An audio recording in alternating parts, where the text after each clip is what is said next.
પારડી પાલિકા વિસ્તારમાં નાણામંત્રી કનુભાઈ દેસાઈએ વિકસિત ભારત સંકલ્પ યાત્રાનો પ્રારંભ કરાવ્યો।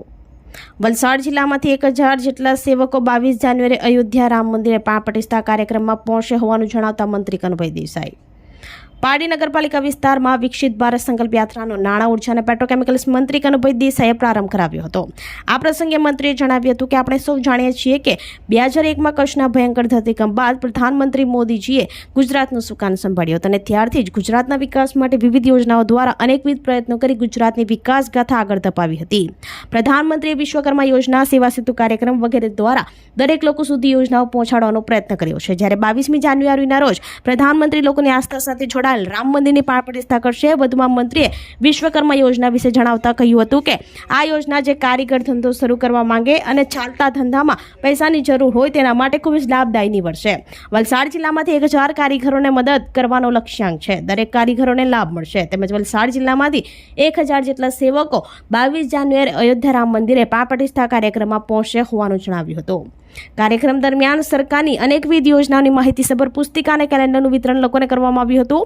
સરકારની મહત્વપૂર્ણ 17 યોજનાઓની માહિતી અને યોજનાનો લાભ આપતા વિવિધ વિભાગોના સ્ટોલ પણ ગોઠવવામાં આવ્યા હતા, જેનો નગરજનોએ મોટી સંખ્યામાં લાભ લીધો હતો।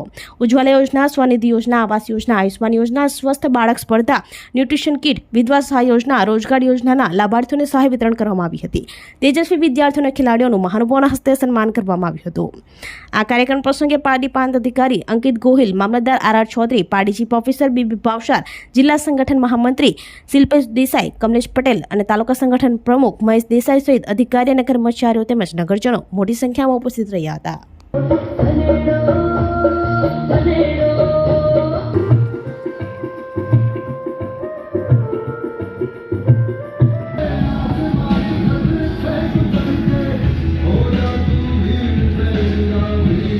आवास योजना अंतर्गत लक्ष्मी मेडिकल स्टोर, देहू दुलाभाई आहिर, अरुणभाई जयंतीभाई पटेल, राम प्रताप गुप्ता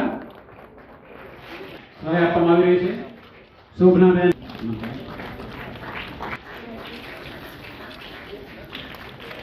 કુસુમબેન સાથે લાભાર્થી છે।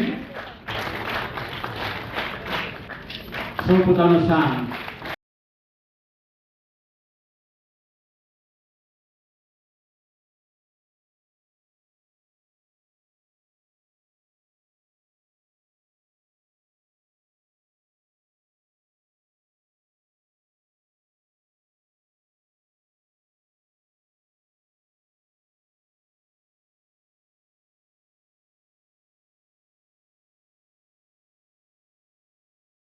દેશના યશસ્વી વડાપ્રધાન માનનીય શ્રી નરેન્દ્રભાઈ મોદીજીએ દેશના વિકાસ માટે અનેકવિધ આયામો શરૂ કર્યા અને એ બધા જે પ્રયાસો છે, બધી યોજનાઓ છે, એનો લાભ સમાજના છેવાડાના માનવી સુધી મળે, જેમને લાભ લીધો છે તેનો પ્રચાર થાય અને સાથે સાથે બીજાને પણ એ લાભ લેવા માટે પ્રેરિત કરે એ માટે સમગ્ર ભારતમાં વિકસિત ભારત સંકલ્પ યાત્રાનું આયોજન થયું અને એ વિકસિત ભારત તરફને મોદી સાહેબની ગેરંટી પણ કહેવામાં આવે છે। મોદી ગેરંટી એટલે આપેલા વચનો પૂરી કરવાની સંપૂર્ણ ગેરંટી સાથે આ રથ કરી રહ્યો છે।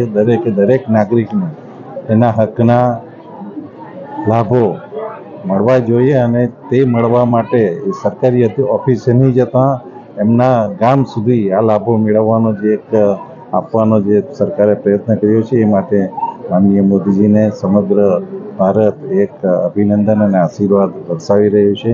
ત્યારે આપણે પણ એક નાગરિક તરીકે, અધિકારી તરીકે જો આ બધી યોજનાઓનો લાભ એક સામાન્ય માણસને અપાવીએ તો એક મોટું પુણ્યનું કામ કહેવાશે અને આપણે આપણી ફરજ બજાવી એમ કહી શકાશે। આપણી સંકલ્પ ન્યૂઝ ચેનલને સબસ્ક્રાઇબ અને લાઇક કરો, બેલ આઇકન દબાવો જેથી આવનાર ન્યૂઝ અપડેટ્સની નોટિફિકેશન આપના મોબાઈલ પર સૌથી પહેલા પહોંચે। Like, subscribe and share the video.